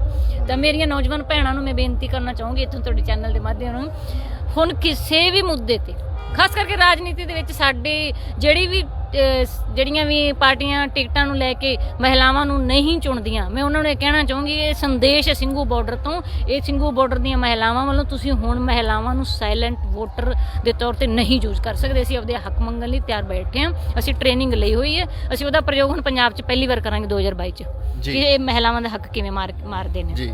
ਸੋ ਹੋਰ ਵੀ ਗੱਲਬਾਤ ਕਰ ਲੈਂਦੇ ਆ। ਬੇਬੇ ਜੀ, ਕੀ ਨਾਮ ਹੈ ਜੀ, ਕਿਹੜੇ ਪਿੰਡੋਂ ਆਏ ਸੀ? ਤੁਸੀਂ ਦੱਸੋ ਜੀ, ਕਿਹੜੇ ਪਿੰਡੋਂ ਆਏ ਹੋ, ਕੀ ਨਾਮ ਹੈ ਜੀ? ਮੇਰਾ ਪਿੰਡ ਸੁਰਿੰਦਰ ਕੌਰ। ਹਾਂਜੀ। ਪਿੰਡ ਮੋਹਾਲੀ, ਜ਼ਿਲ੍ਹਾ ਮੋਹਾਲੀ। ਜ਼ਿਲ੍ਹਾ ਮੋਹਾਲੀ, ਪਿੰਡ ਮੌਲੀ ਵੈਦਵਾਨ, 80 ਸੈਕਟਰ ਜੀ। ਮਾਤਾ ਜੀ, ਕਿਵੇਂ ਤੁਸੀਂ ਦੇਖਿਆ ਜਿਹੜਾ ਸਫ਼ਰ ਸੀ ਹੁਣ ਤੱਕ? ਜਿਵੇਂ ਗੁਰਜੀਤ ਕੌਰ ਜੀ ਦੱਸ ਰਹੇ ਸੀਗੇ ਕਿ ਬਹੁਤ ਸਾਰਾ ਜਿਹੜੇ ਪੜਾਵ ਤੋਂ ਗੁਜ਼ਰਿਆ ਸੀ ਕਿਸਾਨ ਮੋਰਚਾ, ਤੇ ਕਰਦੇ ਕਰਾਉਂਦੇ 1 ਸਾਲ ਪੂਰਾ ਹੋ ਗਿਆ, ਜਿੱਤ ਵੀ ਹੋਈ ਕਿਸਾਨ ਮੋਰਚੇ ਦੀ, ਤੇ ਅੱਜ ਆਖਰੀ ਰਾਤ ਆ ਚੁੱਕੀ ਹੈ, ਕੱਲ੍ਹ ਨੂੰ ਰਵਾਨਗੀ ਹੈ। ਤੁਹਾਡਾ ਦਿਲ ਤੁਹਾਨੂੰ ਕਿਵੇਂ ਲੱਗ ਰਿਹਾ? ਪਿੰਡ ਜਾਣ ਦਾ ਚਾਅ ਚੜਿਆ, ਇੱਥੋਂ ਜਿਹੜੀ ਵਧਾਈ ਹੋ ਰਹੀ ਹੈ ਉਹਦੇ ਬਾਰੇ ਕੀ ਅੰਦਰ ਖਿਆਲ ਆ ਰਹੇ ਨੇ? ਸਾਨੂੰ ਜੀ ਪਿੰਡ ਜਾਣ ਦਾ ਬਹੁਤ ਸਾਲ ਦੂਜਾ ਚੜ ਗਿਆ ਸਾਨੂੰ ਇੱਥੇ ਬੈਠਿਆਂ ਨੂੰ। ਹਾਂਜੀ ਹਾਂਜੀ। ਤਾਂ ਸਾਨੂੰ ਇਹ ਬਚਾਏਗਾ, ਅਸੀਂ ਆਪਣੇ ਪਰਿਵਾਰ 'ਚ ਖੁਸ਼ ਹੋ ਕੇ ਬੈਠਾਂਗੇ, ਸਾਡੀ ਆਉਣ ਵਾਲੀ ਪੀੜ੍ਹੀਆਂ ਦੀ ਜ਼ਿੰਦਗੀ ਸਫਲ ਹੋਊਗੀ। ਜੋ ਵੀ ਇਹ ਅੰਦੋਲਨ ਚੱਲਿਆ ਦਾ ਸਾਰੇ ਦੇਸ਼ ਦਾ ਖਤਮ ਤਾ, ਕਿਉਂ ਇਹ ਸਾਡੀਆਂ ਜ਼ਮੀਨਾਂ ਖਤਮ ਤੀਆਂ, ਅਸੀਂ ਰੋਟੀ ਬਣਾਉਂਦੇ ਡੱਬਿਆਂ 'ਚ ਪਾਉਂਦੇ, ਅਸੀਂ ਦਿਹਾੜੀ 'ਤੇ ਜਾਂਦੇ, ਸਾਨੂੰ ਮਿਲ ਵੀ ਸਕਦੀ ਤੀ, ਨਹੀਂ ਵੀ ਮਿਲ ਸਕਦੀ ਦਿਹਾੜੀ। ਇਹ ਗਾਹਾਂ ਅੱਗੇ ਇੰਨੀ ਜਨਤਾ ਨੂੰ ਦਿਹਾੜੀ ਕੀ ਕੰਮ ਮਿਲਦਾ ਸਾਨੂੰ? ਅਸੀਂ ਜੀ ਮਜ਼ਦੂਰਾਂ ਵਾਂਗੂ ਦਿਹਾੜੀਆਂ ਕਰਨ ਜਾਂਦੇ, ਸਾਨੂੰ ਝਿੜਕਾਂ ਵੀ ਸਹਿਣੀਆਂ ਪੈਂਦੀਆਂ, ਸਾਨੂੰ ਮਿੱਟੀ ਦੇ ਤਸਲੇ ਵੀ ਚੱਕਣੇ, ਤੇ ਸਾਨੂੰ ਇੱਟ ਜੋ ਵੀ ਕੰਮ ਮਤਲਬ ਦਿਹਾੜੀ ਮਿਲ ਗਈ ਕਿਸੇ ਦੀ, ਸਾਨੂੰ ਉਹ ਕੰਮ ਕਰਨਾ ਪੈਂਦਾ ਜੀ। ਅਸੀਂ ਜ਼ਿਮੀਂਦਾਰ ਮਜ਼ਦੂਰ ਹੋ ਕੇ ਰਹਿੰਦੇ। ਹੁਣ ਸਾਨੂੰ ਇੰਨਾ ਚਾਅ ਹੋਇਆ ਜੀ, ਕਾਲੇ ਕਾਨੂੰਨ 3 ਰੱਦ ਹੋਏ, ਜਿਹੜੇ ਹੋਰ ਛੋਟੇ ਮੋਟੇ ਕੰਮ ਤੇ ਸਾਰੇ ਜੀ ਸਾਡੇ ਰੱਦ ਹੋ ਗਏ। ਸਾਨੂੰ ਬਹੁਤ ਖੁਸ਼ੀ ਹੈ। ਸਾਡੀਆਂ ਆਉਣ ਵਾਲੀਆਂ ਪੀੜ੍ਹੀਆਂ ਕਹਾਂਗੀਆਂ ਸਾਡੇ ਬਾਪੂ ਨੂੰ ਸਾਡੇ ਜੋਗਾ ਬਹੁਤ ਕੁਛ ਕਰਿਆ। ਨਹੀਂ ਕਹਿੰਦੇ ਵੀ ਬਾਪੂ ਤੈਂ ਸਾਡਾ ਅੰਦੋਲਨ ਕਿਆ ਦੇਖਿਆ ਹੈਗਾ, ਅਸੀਂ ਹੁਣ ਕਿਆ ਕੰਮ ਕਰ ਸਕਦੇ, ਅਸੀਂ ਕਿੱਥੇ ਜਾਵਾਂਗੇ? ਸਾਡੇ ਕੋਲ ਕੋਈ ਨਹੀਂ ਜੀ। ਸਾਡੇ ਜ਼ਿਮੀਂਦਾਰਾਂ ਦਾ ਰਿਸ਼ਤਾ ਹੁੰਦਾ ਜ਼ਮੀਨ ਦੇਖ ਕੇ। ਬਿਲਕੁਲ। ਜ਼ਮੀਨ ਰਹਿਣੀ ਨਹੀਂ ਤੀ, ਦਿਹਾੜੀ ਬੱਚੇ ਕਿੱਥੇ ਜਾਂਦੇ, ਕਿੱਥੇ ਕਰਦੇ? ਸਾਨੂੰ ਸਰਕਾਰ ਹੁਣ ਵੀ ਅਸੀਂ ਐਂ ਕਹਿੰਦੇ ਹੈਗੇ, ਸਾਡੇ ਬੱਚੇ ਹਰ ਜੀ ਨੂੰ ਪਰਿਵਾਰ ਵੱਲੋਂ ਸਰਕਾਰੀ ਨੌਕਰੀ ਇੱਕ ਜੀ ਕੀ ਜ਼ਰੂਰ ਹੋਣੀ ਚਾਹੀਦੀ ਹੈ। ਅਸੀਂ ਗਾਹਾਂ ਆਉਣ ਵਾਲੀ ਪੀੜ੍ਹੀਆਂ, ਸਾਡੀਆਂ ਜ਼ਿੰਦਗੀਆਂ ਲੰਘ ਗਈਆਂ ਜੀ। ਬੇਬੇ 80 ਸਾਲਾਂ ਦੀ ਦੇਖੋ ਜਾਂਦੀ ਹੈ ਨਾਅਰੇ ਲਾਈ ਦੀ, ਹੁਣ ਜਾਗੋ ਆਈ ਹੈ, ਜਾਗੋ ਆਈ ਹੈ। ਸਾਨੂੰ ਬਹੁਤ ਖੁਸ਼ੀ ਹੈ, ਸਾਨੂੰ ਬਹੁਤ ਪੜਾਓ ਸਾਡਾ ਲੰਮਾ ਚੱਲਿਆ ਜਿਹੜਾ ਸਾਲ ਦੇ ਉੱਤੇ। ਹੁਣ ਅਸੀਂ ਬਹੁਤ ਖੁਸ਼ ਹੋ ਕੇ ਸਵੇਰੇ ਆਪਣੇ ਪਰਿਵਾਰ ਨੂੰ ਰਵਾਨਾ ਹੋ ਜਾਵਾਂਗੇ। ਅਸੀਂ ਬੜੇ ਖੁਸ਼ੀਆਂ ਕਰ ਜਾਵਾਂਗੇ ਨਾਅਰੇ ਲਾਉਂਦੇ। ਅਸੀਂ ਫੇਰ ਵੀ ਮੈਂ ਮੋਦੀ ਦਾ ਧੰਨਵਾਦ ਕਰਦੀ ਹਾਂ, ਤੇ ਮੈਨੂੰ ਫੇਰ ਵੀ ਬੀਬੀਆਂ ਵਿੱਚ ਐਂ ਕਹਿੰਦੀਆਂ ਕਿ ਸੰਗਤ ਕਹਿੰਦੇ ਤੂੰ ਮੋਦੀ ਦਾ ਕਿਉਂ ਕਹਿੰਦੀ? ਮੈਂ ਗੈਂਦੇ ਦਾ ਹਾਰ ਪਾ ਕੇ ਜਾਵਾਂ ਜੇ ਮੋਦੀ ਮੈਨੂੰ ਮਿਲੇ। ਅੱਛਾ ਜੀ। ਮੈਂ ਕਿਹਾ ਜੀ ਮੈਂ ਇਹ ਕਹਿੰਦੀ ਹਾਂ ਮੋਦੀ ਦਾ ਧੰਨਵਾਦ, ਸਾਡੀਆਂ ਆਉਣ ਵਾਲੀਆਂ ਪੀੜ੍ਹੀਆਂ ਖੁਸ਼ੀ ਵਸੂੰਗੀਆਂ। ਜੇ ਮੋਦੀ ਮਿਲ ਜਾਏ ਅਸੀਂ ਜ਼ਰੂਰ ਉਹ ਕਹੇ ਹਾਰ ਪਾਵੇਂ, ਜੋ ਕਰਿਆ ਉਹ ਤਾਂ ਸਾਨੂੰ ਪਤਾ ਹੀ ਸਾਡੀ ਗੱਲ ਕੀ ਕਰੀ ਹੈ ਵੀ। ਫੇਰ ਵੀ ਅਸੀਂ ਖੁਸ਼ ਹੈਗੇ।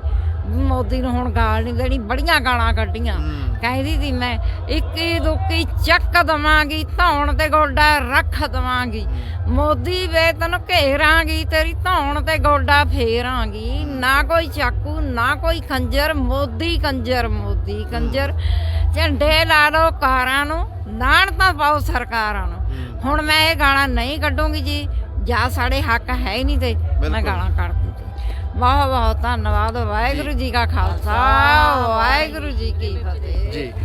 ਤੁਸੀਂ ਦੱਸੋ ਜੀ, ਜਿਵੇਂ ਦੱਸ ਰਹੇ ਸੀਗੇ ਤੇ ਜੋ ਕੁਝ ਤੁਸੀਂ ਦੇਖਿਆ ਹੈਗਾ, ਕਿਵੇਂ ਤੁਹਾਡਾ ਐਕਸਪੀਰੀਅੰਸ ਰਿਹਾ? ਤੇ ਕਿਉਂਕਿ ਆਮ ਤੌਰ ਤੇ ਜਿਵੇਂ ਬਜ਼ੁਰਗ ਦੇ ਵਿੱਚ ਬਹੁਤ ਔਰਤਾਂ ਨੇ ਸ਼ਮੂਲੀਅਤ ਕੀਤੀ ਹੈਗੀ ਹੈ ਤੇ ਘਰਾਂ ਦੇ ਵਿੱਚ ਕਾਫੀ ਸਮਾਂ ਜਿਹੜਾ ਬੀਤਦਾ ਸੀਗਾ, ਕਦੇ ਸੋਚਿਆ ਸੀਗਾ ਕਿ ਬੀਬੀਆਂ ਨੂੰ ਇਸ ਤਰੀਕੇ ਦੇ ਇਕੱਠੇ ਹੋ ਕੇ ਏਡੀ ਵੱਡੀ ਲੜਾਈ ਵੀ ਲੜਨੀ ਪੈ ਜਾਊਗੀ? ਤੁਸੀਂ ਆਪਣੇ ਜੀਵਨ 'ਚ ਕਦੇ ਸੋਚਿਆ ਸੀ ਇਸ ਤਰੀਕੇ ਦੇ ਵੀ ਦਿਨ ਆਉਣਗੇ?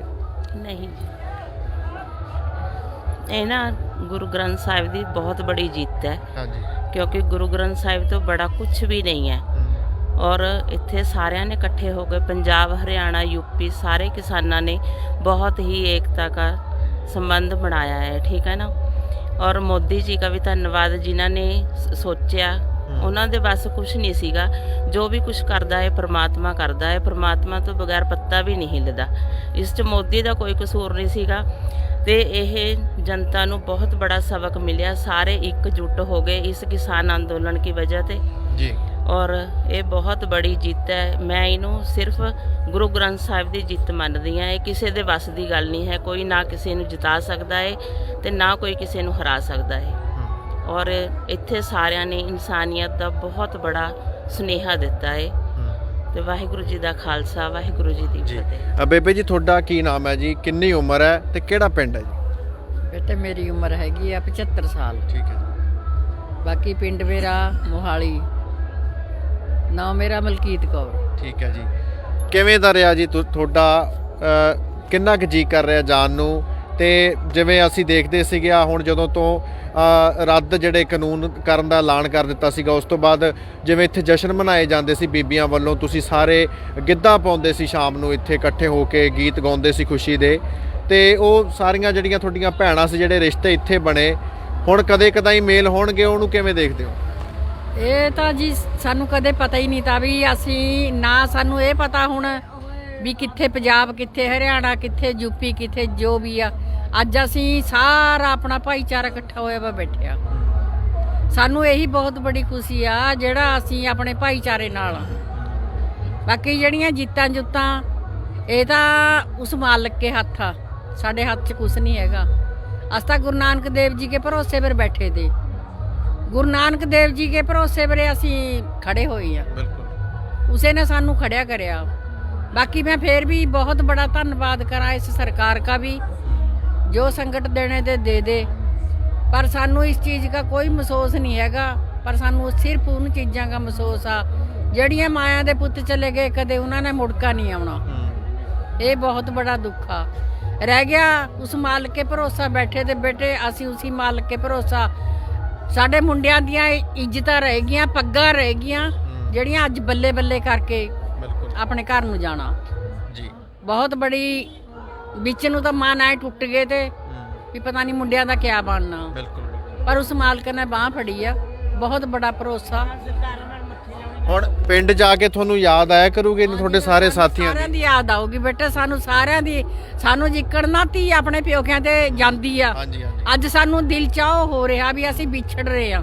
ਸਾਨੂੰ ਇੱਥੇ ਬੈਠਿਆਂ ਨੂੰ ਕੋਈ ਦੁੱਖ ਨਹੀਂ ਤਾਂ ਨਹੀਂ, ਬਿਲਕੁਲ ਦੁੱਖ। ਜਿਵੇਂ ਤੁਸੀਂ ਪੰਜਾਬ ਤੋਂ ਹੈਗੇ ਹੋ, ਮੋਹਾਲੀ ਜ਼ਿਲ੍ਹੇ ਤੋਂ ਤੁਸੀਂ, ਤੇ ਹਰਿਆਣੇ ਤੇ ਪੰਜਾਬ ਦੇ ਭਾਈਚਾਰਾ ਜਿਹੜਾ ਉਹ ਸਭ ਤੋਂ ਖੂਬਸੂਰਤ ਚੀਜ਼ ਜਿਹੜੀ ਇਸ ਅੰਦੋਲਨ ਦੀ ਦੇਣ ਰਹੀ। ਤੁਸੀਂ ਪੰਜਾਬ ਦਾ ਜਿਹੜਾ ਹਰਿਆਣੇ ਦਾ, ਪੰਜਾਬ ਦਾ, यूपी का, जिथे मर्जी का, मुसलमान, कोई बामण, कोई जट, जिमीदार, सानू सारे ही इक्के आ जी। सानू कोई दिल च फर्क नहीं है ना। सानू हुण आल की घड़ी ये पता लगदा भी ये मुंडा मेरा, सानू तां तू भी मेरे ही मुंडा लगदा भी तू मेरे ही मुंडा। ਸਾਨੂੰ ਇੱਥੇ ਸਾਰੇ ਆਪਣੇ ਆਪਣੇ ਲੱਗਦੇ। ਧੰਨਵਾਦ ਜੀ। ਤੇ ਤੁਸੀਂ ਜਿਵੇਂ ਹੋਰ ਜਿਹੜੇ ਸੂਬਿਆਂ ਦੀ ਗੱਲ ਕਰ ਰਹੇ ਹੋ, ਪੰਜਾਬ ਤਾਂ ਚਲੋ ਪਹਿਲਾਂ ਹੀ ਤੁਹਾਡੇ ਬਹੁਤ ਸਾਰੀਆਂ ਰਿਸ਼ਤੇਦਾਰੀਆਂ ਵੀ ਨਿਕਲ ਗਈਆਂ ਹੋਣਗੀਆਂ ਇੱਥੇ ਆ ਕੇ, ਜਾਣ ਪਛਾਣ, ਪਰ ਹਰਿਆਣੇ ਦੀਆਂ ਜਾਂ यूपी ਦੀਆਂ ਤੁਸੀਂ ਗੱਲ ਕਰ ਰਹੇ ਹੋ, ਕਿੰਨੀਆਂ ਕੁ ਤੁਸੀਂ ਜਿਹੜੀਆਂ ਜਾਣ ਪਛਾਣ ਇੱਥੇ ਬਣਾਈ, ਕਿੰਨੀਆਂ ਕੁ ਆਪਦੇ ਨਾਲ ਜਿਹੜੀਆਂ? ਮੈਨੂੰ ਤਾਂ ਇਹ ਨਹੀਂ ਪਤਾ ਲੱਗਦਾ। ਅਸੀਂ ਜਿਸ ਟਾਈਮ ਰੋਟੀ ਬਣਾਵੇਂ ਤੇ ਲੰਗਰ ਬਣਾਵੇਂ ਤੇ ਪ੍ਰਸਾਦੇ ਬਣਾ ਕੇ ਜਿਵੇਂ ਅਸੀਂ ਆਪਣੇ ਘਰਾਂ ਵਿਆਹਾਂ 'ਚ ਪਰੋਸੇ ਦਿੰਦੇ ਆ, ਅਸੀਂ ਉੱਕਣੇ ਪਰੋਸੇ ਵੰਡਦੇ ਤੇ ਇੱਥਾ ਵੀ ਸਾਨੂੰ ਤਾਂ ਇਹ ਪਤਾ ਹੀ ਨਹੀਂ ਤਾਂ ਵੀ ਅਸੀਂ ਕਿੱਥੇ ਬੈਠੇ ਕਿੱਥੇ ਨਹੀਂ। ਸਾਨੂੰ ਤਾਂ ਇਹ ਚੀਜ਼ ਦਾ ਵੀ ਅਸੀਂ ਤਾਂ ਘਰੇ ਹੀ ਬੈਠੇ ਆ, ਸਾਨੂੰ ਕੋਈ ਫਰਕ ਨਹੀਂ ਪਿਆ। ਪਰ ਇਹ ਸੰਗਤਾਂ ਸਾਨੂੰ ਦੁਬਾਰਾ ਪਤਾ ਨਹੀਂ ਕਿਤੇ ਮਿਲੂਗੀਆਂ ਤਾਂ ਪਤਾ ਨਹੀਂ ਪੁੱਤ ਸਾਨੂੰ ਸਭ ਤੋਂ ਵੱਡਾ ਹੁਣ ਆਏ ਆ ਵੀ ਅਸੀਂ ਇਕੱਠੇ ਰਹੀਏ ਜੀ। ਪਰ ਅੱਗੇ ਵਾਸਤਾ ਵੀ ਮਾਲਕ ਸੱਚੇ ਪਾਤਸ਼ਾਹ ਕਿਰਪਾ ਕਰੇ, ਅਸੀਂ ਫੇਰ ਵੀ ਇਕੱਠੇ ਹੀ ਰਹੋਗੇ। ਤੁਸੀਂ ਬੇਬੇ ਜੀ ਦੱਸਦੇ ਸੀ 75 ਸਾਲ ਤੁਹਾਡੀ ਉਮਰ ਹੈ, ਤੁਸੀਂ ਬਹੁਤ ਕੁਝ ਦੇਖਿਆ ਜ਼ਿੰਦਗੀ ਦੇ ਵਿੱਚ, ਪਰ ਇਸ ਤਰੀਕੇ ਦੀ ਇਹ ਚੀਜ਼ਾਂ ਦੇਖੀਆਂ ਸੀ, ਕਦੇ ਸੋਚਿਆ ਵੀ ਸੀਗਾ ਵੀ ਐਵੇਂ ਦਾ ਵੀ ਮਾਹੌਲ ਆ ਜਿਹੜਾ ਜ਼ਿੰਦਗੀ 'ਚ ਦੇਖਣ ਨੂੰ ਮਿਲ ਜੂ? ਬੇਟੇ ਇਹ ਚੀਜ਼ ਦਾ ਤਾਂ ਸਾਨੂੰ ਪਤਾ ਹੀ ਨਹੀਂ ਤਾਂ ਵੀ ਇਹ ਚੀਜ਼ ਕਦੇ ਸਾਡੇ ਪਰ ਇਹ ਟਾਈਮ ਵੀ ਆਊਗਾ।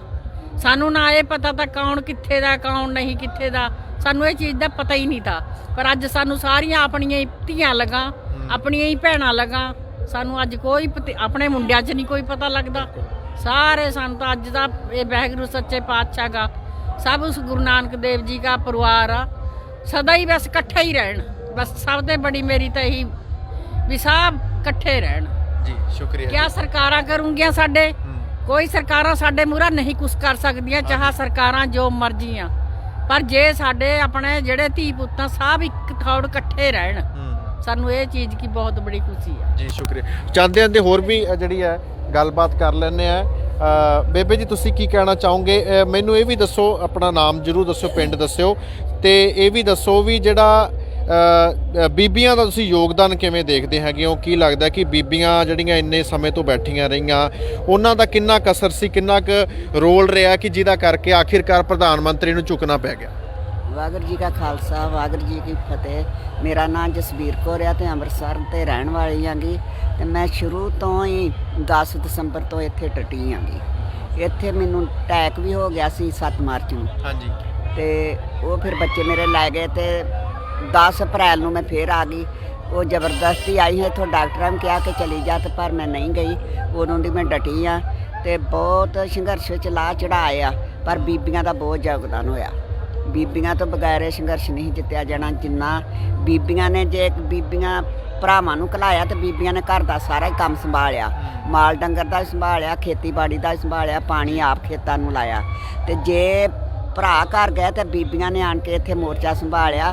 ਇਹ ਨਹੀਂਗਾ ਕਿ ਇੱਕ ਅੱਧੀ 25 ਬੀਬੀਆਂ ਜਿਹੜੀਆਂ ਇਕੱਠੀਆਂ ਹੋ ਕੇ ਗੱਲ ਕੀ ਕਰਨੀ ਆ ਕਿ ਪਿੱਠ ਸਿਆਪਾ ਹੀ ਕਰਨਾ ਸੀ, ਉਹ ਪਿੱਠ ਸਿਆਪਾ ਕਰਦੀਆਂ ਆਈਆਂ। ਇਹੋ ਜੀ ਕੋਈ ਗੱਲ ਨਹੀਂ ਕਿ ਘੋੜੀਆਂ ਗਾਉਂਦੀਆਂ ਇਹਦੀਆਂ ਆਈਆਂ ਪਿੱਠ ਸਿਆਪੇ ਦੀਆਂ। ਤੇ ਚਲੋ ਦੇਰ ਨਹੀਂ ਉਹਦੇ ਘਰ 'ਚ ਮੰਨਿਆ ਵਾ, ਕੁਛ ਸਾਡੀਆਂ ਮੰਗਾਂ ਮੰਨੀਆਂ, ਕੁਛ ਅਜੇ ਬਾਕੀ ਆ। ਅਜੇ ਅਸੀਂ ਮਤਲਬ ਚਲੋ ਬੱਚੇ ਆ, ਨੌਜਵਾਨ ਖੁਸ਼ੀ ਬਥੇਰੀ ਕਰਦੇ ਆ, ਖੁਸ਼ ਵੀ ਆ ਕਿ ਅਸੀਂ ਆਪਣੇ ਘਰਾਂ ਨੂੰ ਸਾਲ ਪਿੱਛੋਂ ਜਾਣਾ ਵਾਂਗਾ।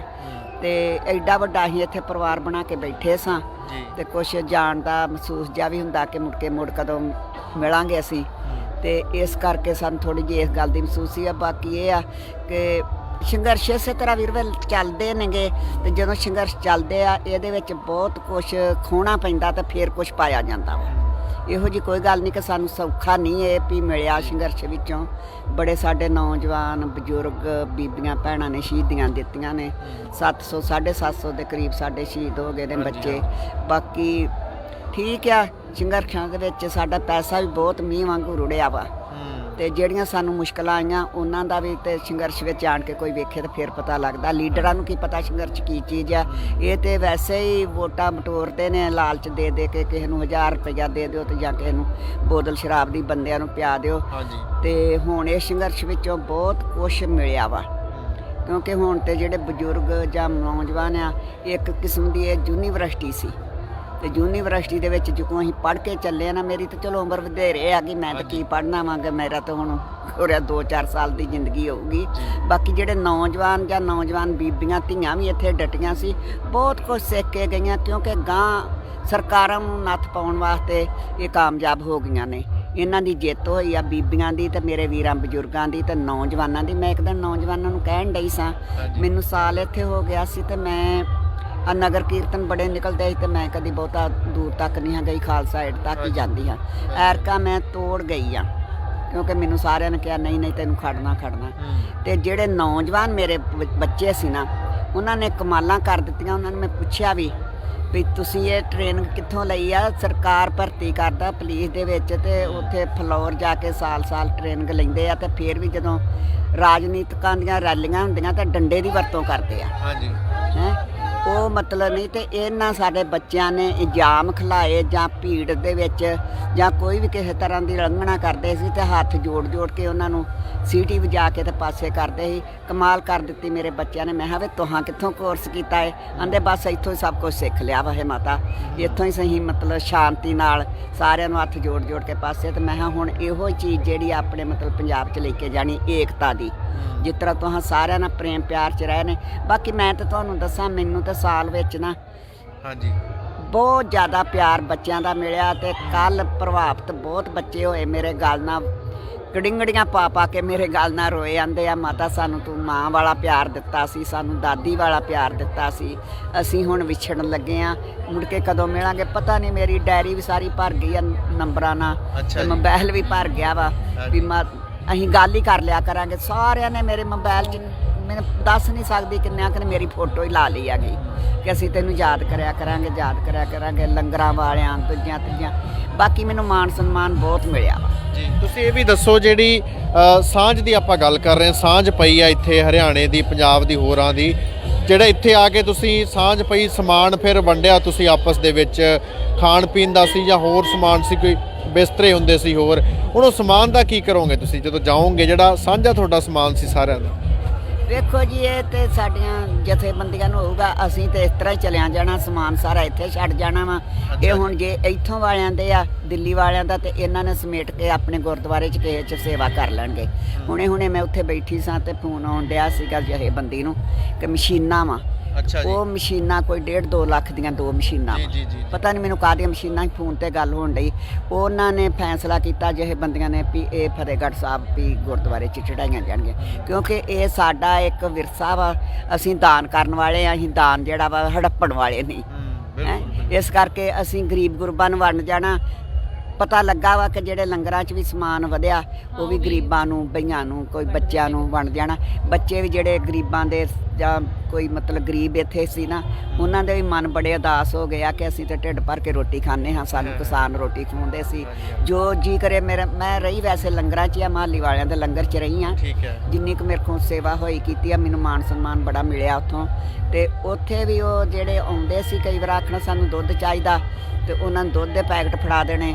ਜੇ ਆਖਣਾ ਦਾਲ ਚਾਹੀਦੀ ਆ, ਦਾਲ ਦਾ ਲਿਫਾਫਾ ਭਰ ਦੇਣਾ। ਜੇ ਕੱਚਾ ਅਨਾਜ ਲੈਣਾ ਤੇ ਕੱਚਾ ਵੀ ਲੈ ਲੈਣਾ, ਸਾਬਣ ਮੰਗ ਕੇ ਲੈ ਜਾਣਾ, ਇਸ ਤਰ੍ਹਾਂ ਸਰਫ ਲੈ ਜਾਣੀ। ਕਿਉਂਕਿ ਉਹਨਾਂ ਨੂੰ ਅੱਜ ਸਾਡੇ ਨਾਲੋਂ ਜ਼ਿਆਦਾ ਉਹਨਾਂ ਨੂੰ ਮਹਿਸੂਸ ਹੋਣ ਡਿਆ ਕਿ ਅਸੀਂ ਮਗਰੋਂ ਕੀ ਕਰਾਂਗੇ। ਅਸੀਂ ਤਾਂ ਸਭ ਕੁਛ ਹੀ ਜੋ ਵੀ ਮੰਗਦੇ ਹਾਂ ਸਾਨੂੰ ਹਾਜ਼ਰ ਹੋ ਜਾਂਦਾ ਹੈ, ਕਿਉਂਕਿ ਸਾਡੇ ਵਿਰਸੇ 'ਚ ਸਾਡੇ ਬਾਬੇ ਨਾਨਕ ਨੇ ਇਹੋ ਹੀ ਦੱਸਿਆ ਵੀ ਵੰਡ ਛਕੋ। ਇਸ ਕਰਕੇ ਅਸੀਂ ਕੋਈ ਵੀ ਸਵਾਲੀਆ।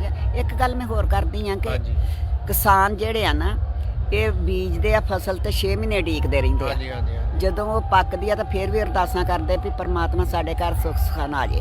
ਜਦੋਂ ਸਾਡੇ ਘਰ ਆਉਂਦੇ ਆ ਤੇ ਕੁਛ ਮੰਡੀ ਸਮਾਨ ਖੜੀਦਾ ਤੇ ਸੜਕਾਂ ਤੇ ਦਾਣੇ ਖਿਲਰਦੇ ਜਾਂਦੇ ਆ, ਤੁਹਾਨੂੰ ਆਪ ਨੂੰ ਪਤਾ ਹੋਣਾ। ਤੇ ਉਹਦੇ 'ਚ ਵੀ ਕੀੜੇ ਮਕੌੜੇ ਸਾਰੇ ਉਹ ਖਾਂਦੇ ਆ। ਉਸ ਤੋਂ ਬਾਅਦ ਜਿਹੜੇ ਅਸੀਂ ਘਰ ਰੱਖਦੇ ਆ ਤੇ ਸਾਡੇ ਬਾਹਰ ਦਰਵਾਜ਼ੇ ਗਾੜੀ ਸਵਾਲੀ ਆਉਂਦੇ ਨੇ। ਕੋਈ ਅਸੀਂ ਕਦੀ ਤੱਕੜੀ ਫੜ ਕੇ ਦਾਨ ਨਹੀਂ ਕੀਤਾ ਬਿਲਕੁਲ ਵਾਸਤੇ। ਕੋਈ ਵੀ ਸਾਡੇ ਹੱਥ 'ਚ ਬਰਤਨ ਆਉਂਦਾ ਤਾਂ ਅਸੀਂ ਬਰਤਨ ਭਰ ਕੇ ਹੀ ਉਹਨਾਂ ਨੂੰ ਦੇ ਦਿੰਦੇ ਆ ਤੇ ਧੰਨਵਾਦ ਉਹ ਕਰਦੇ ਜਾਂਦੇ ਆ।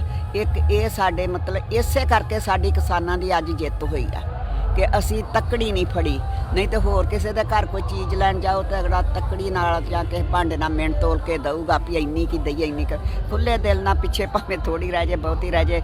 ਕਿਸੇ ਨੂੰ ਕੋਈ ਗੁਰਦੁਆਰੇ ਵਾਲਾ ਆ ਜਾਂਦਾ ਵਾ, ਕਿਸੇ ਨੂੰ ਪੀਪਾ, ਕੋਈ ਕੋੜਾ ਮਰਾਸੀ, ਕਿਸੇ ਤਰ੍ਹਾਂ ਦਾ ਵੀ ਮਤਲਬ ਕੋਈ ਆ ਜਾਂਦਾ ਵਿਚਾਰਾ ਦੁਖੀ, ਤੇ ਉਹਨਾਂ ਨੂੰ ਮਤਲਬ ਭਰ ਕੇ ਹੀ ਕੌਲੇ ਭਾਂਡੇ ਜਿਹੜੇ ਆ ਦੇ ਦੇਣੇ। ਅੱਗੋਂ ਪਿੱਛੋਂ ਵੀ ਆ ਜਾਵੇ ਸਾਡੇ ਕੋਈ ਦਰਵਾਜ਼ਿਆਂ ਦੇ ਗਾੜੀ ਤੇ ਕਦੀ ਨਾ ਨਹੀਂ ਕੀਤੀ। ਜੀ ਤੁਸੀਂ ਬੇਬੇ ਜੀ ਚੋਣਾਂ ਦੀ ਗੱਲ ਕਰ ਰਹੇ ਸੀਗੇ ਕਿ ਹੁਣ ਤੁਹਾਨੂੰ ਪਤਾ ਲੱਗ ਗਿਆ, ਪਹਿਲਾਂ ਹੁੰਦਾ ਸੀ ਕਿ ਸ਼ਰਾਬ ਦੀ ਬੋਤਲ ਪਿੱਛੇ ਜਿਹੜਾ ਉਹ ਵੋਟਾਂ ਵਿਕ ਜਾਂਦੀਆਂ ਸੀਗੀਆਂ, ਤੇ ਤੁਸੀਂ ਹੁਣ ਪੰਜਾਬ ਜਾ ਰਹੇ ਹੋ, ਉੱਥੇ ਚੋਣਾਂ ਦਾ ਮਾਹੌਲ ਹੈਗਾ, ਕੀ ਸੋਚਿਆ ਫਿਰ? ਕਿਹੜੀ ਪਾਰਟੀ ਤੁਹਾਨੂੰ ਠੀਕ ਲੱਗੀ ਜੋ ਇੱਥੇ ਰਹਿ ਕੇ ਤੁਸੀਂ ਦੇਖਿਆ ਹੈਗਾ? ਪਹਿਲਾਂ ਕਿਸੇ ਪਾਰਟੀ ਨਾਲ ਜੁੜੇ ਸੀਗੇ, ਹੁਣ ਤੁਹਾਡਾ ਬਦਲ ਗਿਆ ਹੋਵੇ ਵਿਚਾਰ ਕਿ ਨਹੀਂ ਉਹ ਗਲਤ ਸੀ ਜਾਂ ਹੋਰ ਕਿਸੇ ਨਾਲ ਜੁੜਨਾ ਚਾਹੀਦਾ ਹੈ? ਹਾਲਾਂਕਿ ਪਹਿਲਾਂ ਇਹ ਵੀ ਗੱਲਾਂ ਸੀ ਕਿਸਾਨਾਂ ਦੀ ਕੋਈ ਪਾਰਟੀ ਬਣੂਗੀ, ਲੇਕਿਨ ਨਹੀਂ ਬਣੀ। ਪਰ ਜੋ ਵੀ ਮੌਜੂਦਾ ਪਾਰਟੀਆਂ ਨੇ, ਕੀ ਲੱਗਦਾ ਕਿ ਕੌਣ ਠੀਕ ਆ ਉਹਨਾਂ ਵਿੱਚੋਂ? ਵੇਖੋ ਜੀ, ਇਹ ਰਾਜਨੀਤੀ ਜਿਹੜੀ ਹੈ ਤੇ ਮਾੜੀ ਆ। ਤੇ ਰਾਜਨੀਤੀ ਜਦੋਂ ਸਾਡੇ ਪੰਜਾਬ ਦੇ ਵਿੱਚ ਪਾਰਟੀਆਂ ਹੀ ਦੋ ਸੀ ਤੇ ਉਹਨਾਂ ਨੇ ਪਛੜਾ ਕੇ ਆਖਣਾ ਅਸੀਂ ਐਰਕਾਂ ਆਹ ਕਰਾਂਗੇ। ਹੁਣ ਵੋਟਾਂ ਤੇ ਪਾਉਣੀਆਂ ਹੀ ਸੀ, ਕਦੀ ਉਹ ਪਾਰਟੀ ਨੂੰ ਲਿਆ ਕੇ ਗਾੜੀ ਪਾਉਣੀਆਂ, ਕਦੀ ਉਹ ਪਾਰਟੀ ਨੂੰ, ਚੱਲ ਪੁਣੀ ਐਰਕਾਂ ਹੀ ਸੁਧਾਰ ਹੋ ਜਾਏਗਾ। ਪਰ 75 ਸਾਲ ਹੋ ਗਏ ਆ ਲੁੱਟ ਕੇ ਖਾ ਗਏ ਸਾਰਾ ਦੇਸ਼। ਇੱਕ ਦਿਨ ਇਸੇ ਤਰ੍ਹਾਂ ਗੱਲ ਹੋਣ ਡਈ ਸਟੇਜ ਦੇ ਉੱਤੇ ਮੈਂ ਗੱਲ ਬੋਲੀ ਸੀ ਕਿ ਆਂਦੇ ਆ ਕਿ ਕਿਸਾਨ ਜਿਹੜੇ ਆ ਉਹ ਰਾਜਨੀਤੀ ਵਿੱਚ ਆਉਣ।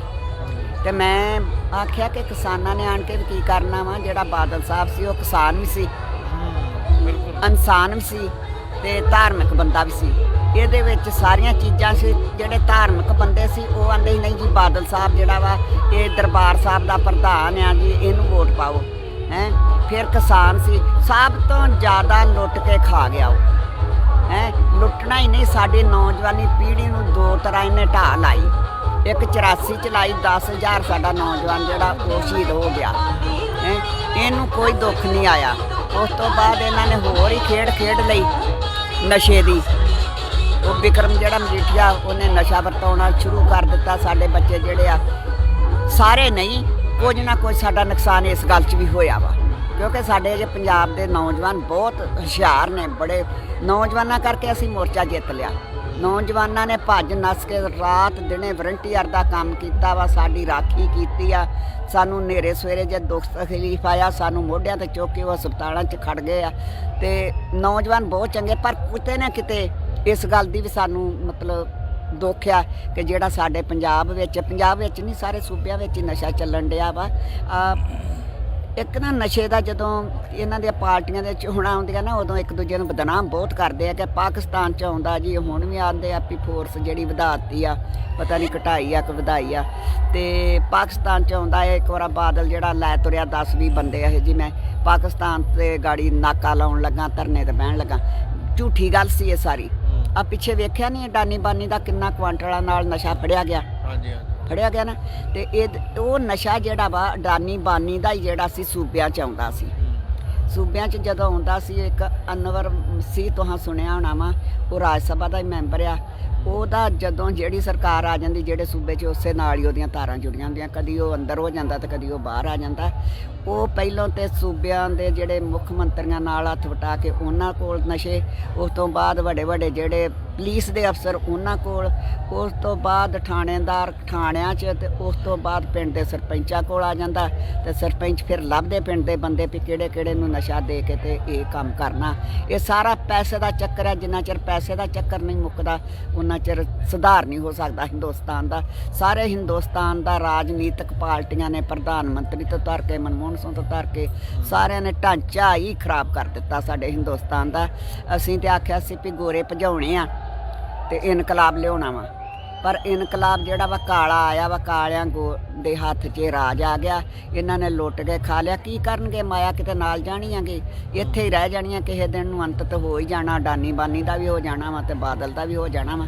ਪਰ ਜਿਹੜਾ ਗਰੀਬਾਂ ਨੂੰ ਢਿੱਡ ਧੋ ਲਿਆ, ਥੋੜੀ ਦਾਲ ਆਟੇ ਦੇ ਉੱਤੇ ਸਾਡਾ ਮੁਲਕ ਲੁੱਟ ਕੇ ਖਾ ਗਏ। ਕਦੀ ਜੀ ਤੁਹਾਡੇ ਮਾਮਲੇ ਮਾਫ ਕਰ ਦਿੱਤੇ ਤਾਂ ਕਿਸਾਨਾਂ ਨੇ ਵੋਟਾਂ ਪਾਤੀਆਂ, ਕਦੀ 250 ਰੁਪਈਆ ਪਿਲਸਣ ਲਾ ਦਿਓ ਮੇਰੇ ਵਰਗੀਆਂ ਨੇ ਤਾਂ ਵੋਟਾਂ ਪਾਤੀਆਂ। ਇਹਨਾਂ ਗੱਲਾਂ ਦੇ ਲਾਲਚਾਂ ਵਿੱਚ ਆ ਕੇ ਤੇ ਸਾਨੂੰ ਲੁੱਟ ਕੇ ਖਾ ਗਏ। ਸਾਨੂੰ ਥੋੜਾ ਦਿੱਤਾ ਤੇ ਆਪ ਜ਼ਿਆਦਾ ਖਾ ਗਏ। ਇਸ ਕਰਕੇ ਹੁਣ ਗਾਂ ਜਾਗਰਤ ਆ ਗਈ ਆ। ਇਸ ਮੋਰਚੇ ਵਿੱਚੋਂ ਜਿੰਨੀਆਂ ਵੀ ਸਹੂਲਤਾਂ ਜਾਂ ਜਿੰਨਿਆਂ ਵੀ ਸਾਡੇ ਕੰਨਾਂ ਦੇ ਵਿੱਚ ਇਹਨਾਂ ਨੇ ਜਾਗਰਤ ਪਾਤੀ ਆ ਨਾ, ਮੈਂ ਤਾਂ ਜਾਣਦੀ ਜਿੰਨੇ ਮੋਰਚੇ ਵਿੱਚ ਆਏ ਆ ਉਹ ਤਾਂ ਨਹੀਂ ਹੁਣ ਇਹਨਾਂ ਦੇ ਝਾਸੇ 'ਚ ਆਉਂਦੇ। ਬਾਕੀ ਦੇ ਜਿਹੜੇ ਆ ਉਹਨਾਂ ਦਾ ਮੈਨੂੰ ਪਤਾ ਨਹੀਂ, ਜਿਹੜੇ ਅਜੇ ਨਹੀਂ ਉਹਨਾਂ ਨੇ ਇਹਨਾਂ ਦੇ ਵਿਚਾਰ ਸੁਣੇ।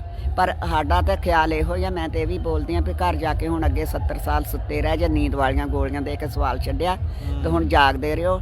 ਤੇ ਮੈਂ ਤਾਂ ਮਤਲਬ 75 ਸਾਲ ਹੋ ਗਿਆ ਮੇਰਾ ਮਤਲਬ ਇਹਨਾਂ ਕੰਮਾਂ 'ਚ ਵਾਹਵਾ ਯੋਗਦਾਨ ਆ। ਤੇ ਹੁਣ ਮੈਂ ਜਾ ਕੇ ਫੇਰ ਸਟੇਜਾਂ ਦੇ ਉੱਤੇ ਬੋਲਣਾ ਵਾ ਵੀ ਜਾਗਦੇ ਰਹੋ, ਸੌਣ ਨਹੀਂ ਦੇਣਾ। ਹੁਣ ਜਾਗਦੇ ਰਹੋ। ਜੇ ਸੌਂ ਗਏ ਤਾਂ ਸਾਨੂੰ ਚੋਰ ਫੇਰ ਲੱਗ ਜਾਣੇ ਆ, ਸੰਨ ਲੱਗ ਜਾਣੀ ਸਾਨੂੰ ਜੀ। ਸ਼ੁਕਰੀਆ ਜੀ। ਸੋ ਗੱਲਬਾਤ ਕਰ ਰਹੇ ਸੀਗੇ ਤੇ ਤੁਸੀਂ ਦੇਖਿਆ ਕਿ ਇਸ ਤਰੀਕੇ ਦਾ ਸੁਨੇਹਾ ਹੈ ਜਿਹੜਾ ਉਹ ਹਰ ਇੱਕ ਬੀਬੀ ਹੈ ਜਿਹੜੀ ਆ, ਹੋਰ ਵੀ ਜਿਹੜੇ ਵੀ ਲੋਕ ਨੇ ਜਿਹੜੇ ਇਸ ਸੰਘਰਸ਼ ਦੇ ਵਿੱਚ ਸ਼ਾਮਲ ਹੋਏ ਸੀਗੇ, ਜੋ ਉਹਨਾਂ ਨੇ ਹੰਢਾਇਆ, ਜੋ ਵੇਖਿਆ, ਉਤਾਰ ਚੜਾਵ ਦੇਖੇ ਨੇ, ਸੋ ਉਹਨਾਂ ਨੂੰ ਮੱਦੇਨਜ਼ਰ ਰੱਖਦੇ ਸਾਰੇ ਸੁਨੇਹੇ ਆ ਜਿਹੜੇ ਉਹ ਦੇ ਰਹੇ ਨੇ। ਤੇ ਅੱਜ ਤੁਹਾਨੂੰ ਦਿਖਾਇਆ ਕਿ ਤੁਸੀਂ ਦੇਖ ਸਕਦੇ ਹੋ ਕਿ ਇਸ ਤਰੀਕੇ ਦੇ ਨਾਲ ਸਾਰੇ ਇਕੱਠੇ ਸੌਂ ਰਹੇ ਨੇ ਅੱਜ ਆਖਰੀ ਵਾਰ। ਆਖਰੀ ਰਾਤ ਹੈ, ਸਵੇਰੇ ਰਵਾਨਗੀ ਹੋਣੀ ਹੈ ਤੇ ਜਿੱਥੇ ਆਪਣੇ ਆਪਣੇ ਪਿੰਡਾਂ ਨੂੰ ਜਾਣ ਦਾ ਚਾਅ ਹੈਗਾ, ਕਿਉਂਕਿ ਲੰਬੇ ਸਮੇਂ ਤੋਂ ਇਸ ਦਿਨ ਦਾ ਵੀ ਇੰਤਜ਼ਾਰ ਕਰ ਰਹੇ ਸੀਗੇ ਕਿ ਕਦੋਂ ਉਹ ਵੇਲਾ ਆਊਗਾ ਜਦੋਂ ਜਿੱਤ ਹੋਊਗੀ ਤੇ ਵਾਪਸ ਆਪਣੇ ਘਰਾਂ ਨੂੰ ਪਰਤਣਗੇ। ਸੋ ਚਾਅ ਦੇ ਨਾਲ ਜਿਵੇਂ ਇਹਨਾਂ ਨੇ ਬਿਆਨ ਕੀਤਾ ਕਿ ਜਿਹੜਾ ਮਾਹੌਲ ਹੈਗਾ, ਜਿਸ ਤਰੀਕੇ ਦੇ ਨਾਲ ਕੁੜੀ ਦੀ ਵਿਦਾਈ ਹੁੰਦੀ ਆ ਉਸ ਤਰੀਕੇ ਦਾ ਮਾਹੌਲ ਬਣਿਆ ਹੋਇਆ ਤੇ ਜਾਣ ਨੂੰ ਜੀ ਨਹੀਂ ਕਰਦਾ। ਜਿਹੜੀ ਸਾਂਝ ਪਈ ਹੋਈ ਸੀਗੀ, ਜਿਹੜੇ ਇੱਥੇ ਰਿਸ਼ਤੇ ਬਣੇ ਸੀਗੇ ਤੇ ਉਹ ਅੱਜ ਵਿਛੋੜਾ ਉਹਨਾਂ ਦਾ ਪੈਣ ਜਾ ਰਿਹਾ। ਅੱਜ ਆਖਰੀ ਰਾਤ ਹੈ, ਉਸ ਤੋਂ ਬਾਅਦ ਆਪਣੇ ਆਪਣੇ ਘਰਾਂ ਜਾਣਗੇ। ਤੇ ਹਾਲਾਂਕਿ ਇਹਨਾਂ ਦਾ ਕਹਿਣਾ ਹੈ ਕਿ ਡਾਇਰੀਆਂ ਜਿਹੜੀਆਂ ਨੇ ਉਹ ਭਰ ਲੀਆਂ ਨੇ, ਮੋਬਾਈਲ ਫੋਨ ਭਰ ਲਏ ਨੇ ਨੰਬਰਾਂ ਦੇ ਨਾਲ। ਇਸ ਤੋਂ ਬਾਅਦ ਫੋਨ ਦੇ ਉੱਤੇ ਜਿਹੜੇ ਵੀ ਸਾਥੀ ਸੀਗੇ ਉਹਨਾਂ ਦੇ ਨਾਲ ਗੱਲਬਾਤ ਹੈ ਉਹ ਇਸੇ ਤਰੀਕੇ ਦੇ ਨਾਲ ਜਾਰੀ ਰਹੂਗੀ ਤੇ ਜਿਹੜੀਆਂ ਸਾਂਝਾਂ ਇੱਥੇ ਪਈਆਂ ਨੇ ਉਹ ਰਹਿੰਦੀ ਉਮਰ ਤੱਕ ਇਸੇ ਤਰੀਕੇ ਨਾਲ ਬਰਕਰਾਰ ਰਹਿਣਗੀਆਂ। ਸਿੰਘੂ ਬਾਰਡਰ ਤੋਂ ਕੈਮਰਾਮੈਨ ਆਕਾਸ਼ਦੀਪ ਦੇ ਨਾਲ ਹਰਸ਼ਬਾਬ ਸਿੰਘ ਸਿੱਧੂ, ਬਾਬੂ ਸ਼ਾਹੀ ਟਾਈਮਸ।